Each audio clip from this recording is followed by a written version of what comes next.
Good morning. Hi, I'm Pam Fox at pamfox.org, and in today's video I'm going to be talking about the importance of belly breathing, or what I call baby's breath, and why it's so important to kind of relearn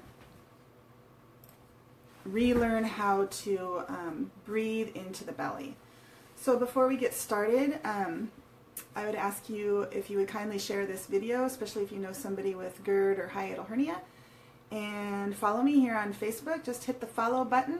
I would love that if you would follow me. This month I'm sharing all of the things that I have been learning, all of the things that I have been doing, all of the things that I did to reverse my own hiatal hernia and overcome GERD. Completely overcome GERD. Thing of the past. Very excited about that. Alright, so number one, when we breathe into the belly, when we take deep breaths and open up the belly and relax the abs, our diaphragm goes through a fuller range of motion. So in other words, if we're shallow breathers, our diaphragm kind of does this, but if we're deep breathers and we relax the belly and really give that diaphragm room to move down by taking a deep breath, then we become not so shallow breathers. Okay?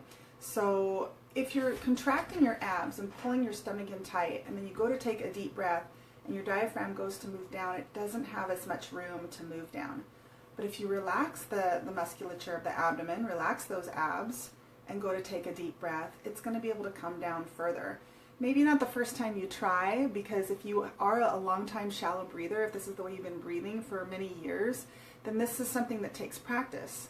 This is something that takes a commitment, daily, consistency, practice before you get good at it. But in time, just like anything that you practice, that you're committed to, that you're consistent at, you will learn it and you will master it and you will get good at it. So it takes practice for many people. So it begins by relaxing the abdomen, slowing the breath, relaxing the muscles, calming the mind, and taking those slow breaths. And at the end of this video, I'm going to be doing a short guided tutorial on what I call baby's breath. So that's number one, is by relaxing the belly and breathing into the belly, it's going to help our diaphragm take fuller range of motion, which means it will help us to overcome shallow breathing, which is very common and typical for those of you suffering with GERD and hiatal hernia. Hey, Ann, I'll catch you later. Okay, so number two is, I want to talk a little bit more about the peritoneum, which we talked about last week. But the peritoneum is a membrane. It's a film. You can, if you Google it and hit image, you can see pictures of it. When surgeons do laparoscopic surgery, you can see them incising and cutting and moving away the peritoneum. So your entire abdominal cavity is lined with the peritoneum, and all of your organs within the abdominal cavity are also housed or lined in peritoneum. And the purpose of this is to hold all of the abdominal organs in their place. So even your intestines are entirely coated and wrapped in peritoneum, the entire intestine. And so that things don't get tangled up and moved out of place. Well, we know with hiatal hernia, our stomach does get moved out of place. And that, again, is from a lot of pressure pushing that stomach up over time. And then that stomach gets crowded up into the diaphragm, and even in some cases with hiatal hernia, it pushes through the hiatus from all of that pressure.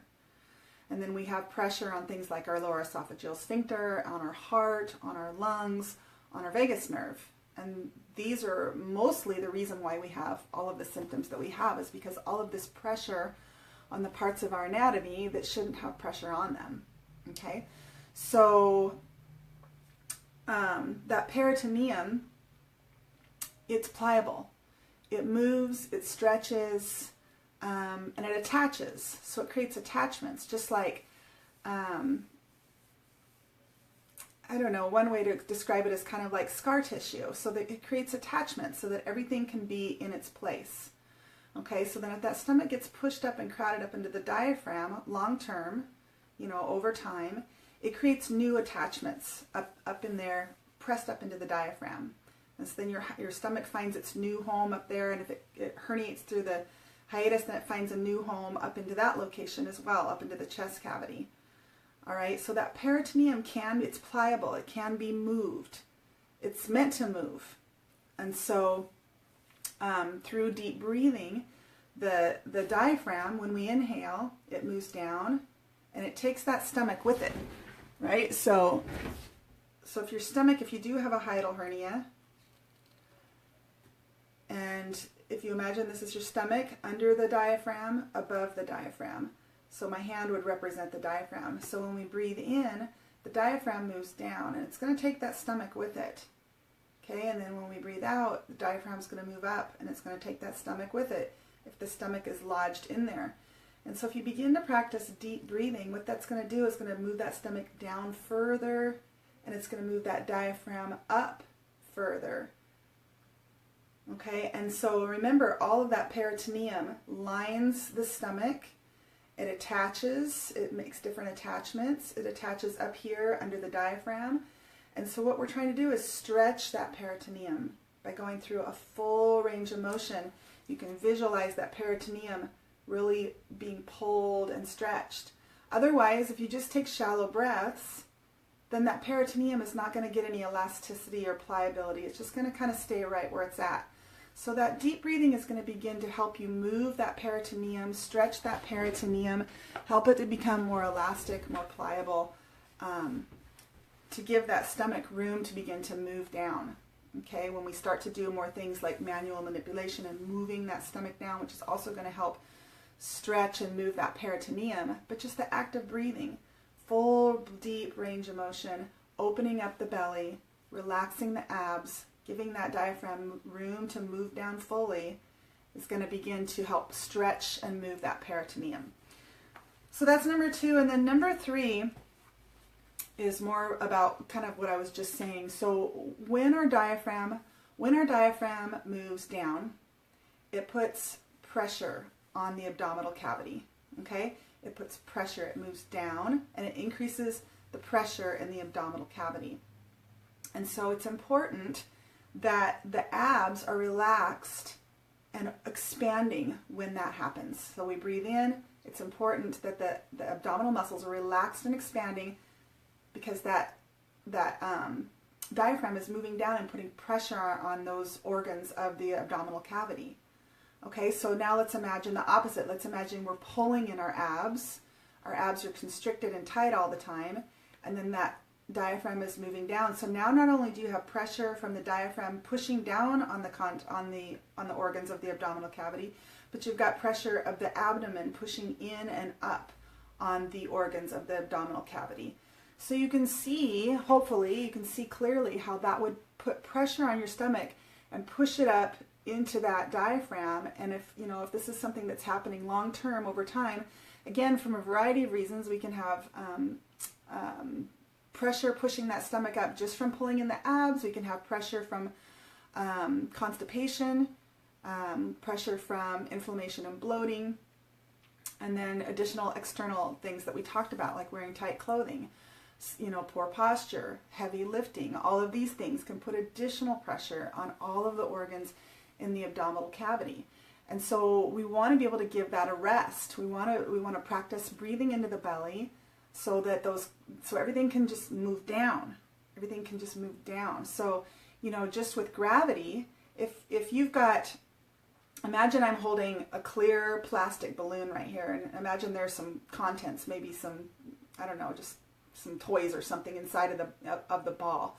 If I were to come over here and push it down on the table, the contents in that balloon or that ball would rise up, right, from that pressure. But then if I were to lift that ball up, the contents within that ball would be able to rest down at the bottom of the ball, right? So that's the same thing in the abdominal cavity. If we're pulling our abs in and we're breathing in and the diaphragm is coming down, that's putting all of that pressure and pushing everything up into the diaphragm. So those of us with hiatal hernia, then the stomach is making its new home up into that diaphragm and pushing its way through the only exit, which is out that hiatus. So simply by, I shouldn't say simply because this is a very holistic thing, which, I've been talking a lot about. So, your diet and overcoming things like constipation and bloating, those are very, very important. In fact, they're foundational to reversing a hiatal hernia. But this is really important too. This is really important, beginning to relearn how to relax the abs, how to breathe into the belly, how to give the stomach and the organs in the stomach room to settle down and move and stretch that peritoneum so things can come back into their, healthy location. It's very, very important that relearning how to breathe deeply into the belly. So I hope that this makes sense, and I'm going to go ahead and guide a short little tutorial today for belly breathing. So you can come into a reclining position. I find works best for most people. You can do this standing. You can do this, hey Paul, you can do this lying down. I find that for me, lying down, I'm more able to relax the belly and really breathe into the belly. But I find that most people that I have worked with and talked with, that standing up is difficult, lying down is difficult, but this is the most comfortable. So you want to find a place that's comfortable, because you want to be able to really, really relax when you're doing any type of meditative practice. So I recommend trying all three: standing, sitting, reclining. So let's begin by placing our hands on our abdomen and just relaxing our jaw, relaxing our shoulders, and relaxing our abs. And just breathe naturally. And begin to connect with the sound and the vibration of the breath.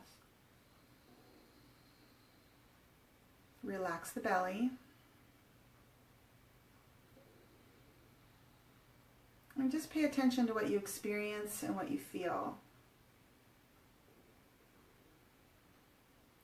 Good. Now what I would like you to do next is to focus on your hands and the connection they have with the belly.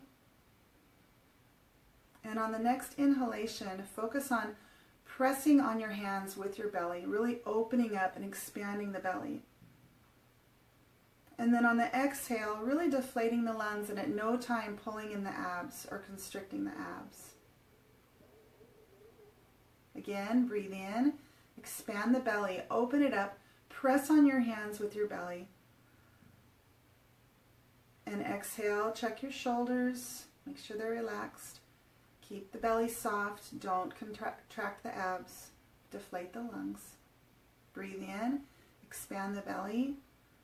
Focus is on the belly, pressing outward on the hands. It doesn't have to be a super strong forced movement, but you want to feel that abdomen opening up. You want to feel the muscles stretching. Exhale, deflate. Good. Let's do Eye of the Storm. This is an exercise. This is the left-hand side of my screen. Everything is reversed, so I'm going down the left in a clockwise motion, down the left. So you want to come push from the top down the left, because your stomach is over here on the left side, so you want the movement to go down. So relax your abs, and it's just a light, it should be a comfortable circular motion. If it's giving you discomfort, lighten up a little bit.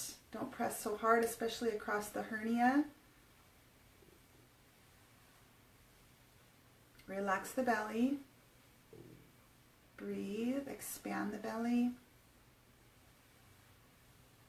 Good, and let's come back and try it one more time. Inhale, expand the belly, focus on the hand pressing, or the belly pressing the hand outward. If you can arch your back a little bit, that's okay. Exhale, deflate the lungs. Don't contract the abs. Breathe in, expand the belly. Exhale, deflate the lungs.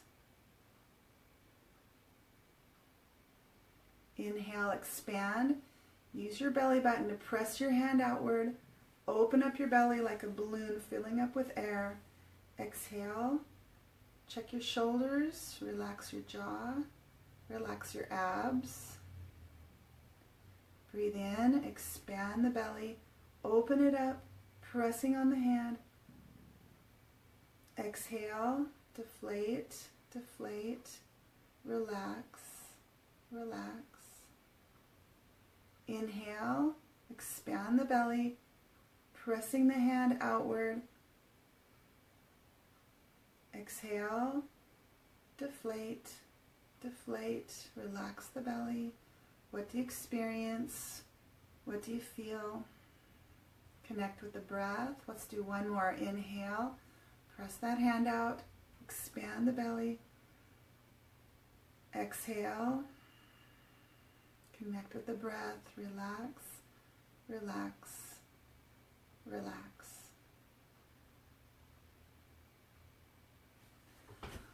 All right, well, hopefully you experienced some movement, maybe some gurgling, maybe some relief from the symptoms you're experiencing. That's my hope. But this is something that takes practice. Many times people will try this and get very frustrated the first time because they don't sense anything, or maybe it makes them more uncomfortable. When we take a deep breath, again, that stomach is getting pulled up a little higher than it's used to. It's getting pulled down a little lower than it's used to if you have a hiatal hernia. Because remember, it's lodged in the diaphragm, and when you breathe, your diaphragm is going to move up and down. So for many people, this takes time and practice and commitment before you start to get movement. That was my experience. I didn't really understand what I was doing or why I was doing it.